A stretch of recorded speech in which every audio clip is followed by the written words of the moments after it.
Jigawa Government has approved 888 million naira for the National Examinations Registration Charges, that's NECO, National Business and Technical Examination Board, NABTEB, and National Board for Arabic and Islamic Studies for Jigawa State candidates for the 2024 academic year. The payment covers the payment for 39,709 candidates. This is contained in a statement issued by Mr. Sage Musa, the Commissioner for Information, Youth, Sports and Culture in Duse. Musa said that the money was approved by the State Executive Council after a meeting on Thursday. The approval is the last tranche of the 1 billion naira earlier approved by the Council to the project account. And the Commissioner added that the Council also approved the establishment of a 10-member committee for the implementation of the new minimum wage in the state. All of this being done, we don't get to hear so much all the time from Jigawa State. We don't get them in the news every time. But this story coming from Jigawa State talking about the government approving 888 million naira for NECO and other examination councils for the 2024 academic session.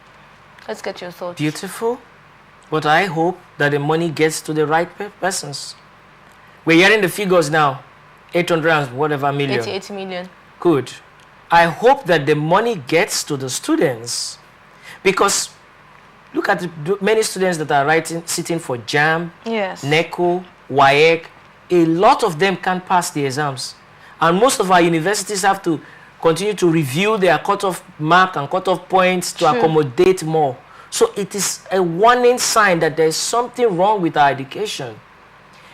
When you invest in quality education, you have to invest in the teachers from the nursery to primary. The recruitment process for teachers should be, just like that of medical doctors. Because doctors save lives, soldiers protect lives, teachers build and repair lives. So teachers build lives, they repair lives, and they can damage lives. They train the doctors, they train all the various professions. So they are very critical in the society. So you don't just recruit just any person because the person can speak well and he says he's going to teach your child. The children spend more time at school than even with their parents. Most of them spend a lot of their life with their teachers. So those people are very powerful. They are very powerful influencers. So if the primary education or basic education is faulty, and paying NECO fees for the students is a welcome development to alleviate and help children, especially from poor homes that can't afford to pay for their NECO exams. But the government should not stop there. Education is a continuous process of development.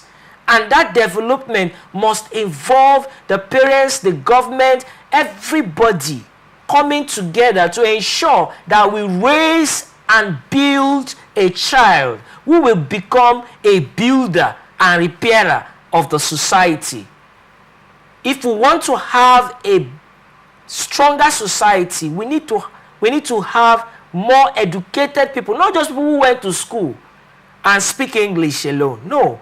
Education should reform us to begin to think critically. Education should also humble us to ask questions rightly. What do you think our educational system is losing by the day? When we talk about the cut-off marks, you mentioned it and I also noticed it, that some of these examination councils have to keep reducing their cut-off marks. When we listen to our parents talk about what education used to be during their days, you find out that it really doesn't look like what education then was during our days. And then is now. Talking about the JAMB era or that secondary school level. Now you have JAMB reducing their cut-off marks, and then you have universities reducing their cut-off marks. So what do you think our educational system is losing by the day? I have heard so many politicians and the elites talk so much about what education used to be in their days. Yes. But they have failed, most of them have failed to bring the good days to the present. Because if you had good education, you have a responsibility to produce even a better education. Because education is not static. There is there is innovation, there is IT now, we're talking AI now, we're talking about so many technological advancements, softwares that are being developed to transform societies, space exploration, and so much that we can do with science and technology to better the lives of our citizens. So if you had good education in your days, and you are now in position, occupying an office, try to produce a better education. That is leadership, and that's what leadership is about. Now, to your question on what we are missing out in our educational system, especially with the reduction of the cutoff mark that universities are reducing so that they can accommodate some of these students coming in, because many of them cannot pass their exams. That's why I said the basic education. We're not paying attention to it. Basic education from kindergarten, from pre-K or whatever they call it, from the kindergarten stage. I've been a teacher for many years. I started teaching from the nursery session. From then I moved to the primary, secondary, and then started teaching professionals. Or I'm still teaching professionals today. But if you cannot fix the basic education, you cannot get the tertiary education.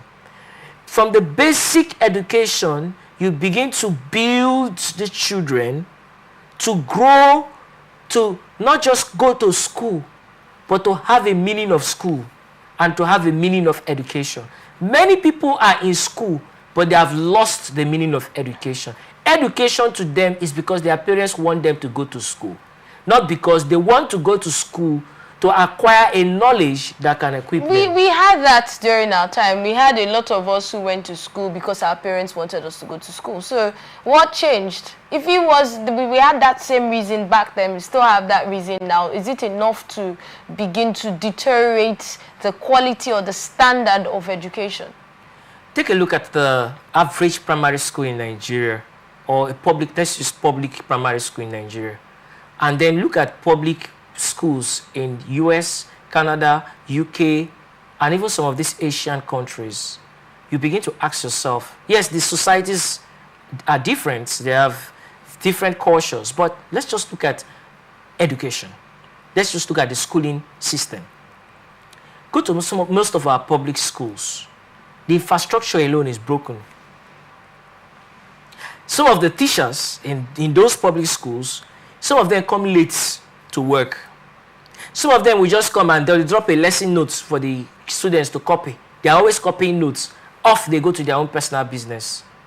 Some of them will come, they just sign their name and off they go. So when you don't have meaningful education at the primary level, you have lost track of education. You have lost track of it. So we need to go back to providing quality basic education. Let's also look at the role that advancement in technology has played in all of this. I know that you have made mention of some of the issues that we have. Obviously, these issues are there, and some of those issues have been there. We've had dilapidated classrooms for a long time. We have had cases of teachers not being around because they've talked about their welfare not being. In fact, just yesterday, someone was telling me of a particular state where the governor went to the public school, and then when he got there, the teachers were not in school. They were not around. So the case that had been in that school is children coming to school, playing football, and then once it's school over, like we used to call it, they go home. Let me just say something there. Most public schools, I've been a teacher for many years. I've been teaching for many, many years. I've taught both in public schools and in private schools. Most public schools, the pupils are looking for their teachers, while their teachers are looking for money. Who is going to bail the cats? Who will rescue? Who is going to be the one to rescue that educational system? The children, the pupils, the students, they are looking for their teachers. They are looking for education. The teachers, they are looking for money. But let's also look at the welfare of the teachers. That's why I brought that up. Because the welfare of the teachers is not prioritized. They are not, our political leaders or our leaders have not seen education as so critical as life-saving. It can make a life or it can mar a life. So apart from the welfare of the teachers, also the retraining and retraining of the teachers. Most teachers still believe that it's only by cane that a child will listen to you. No, it's not only by cane. There are some children, no matter how you cane them, the more you cane them, the more they become the cane, rather than becoming sound. But when we revitalize our educational system, I'm not saying you should not discipline the child, because indiscipline is also it's one of the reasons why we are where we are today, because of indiscipline.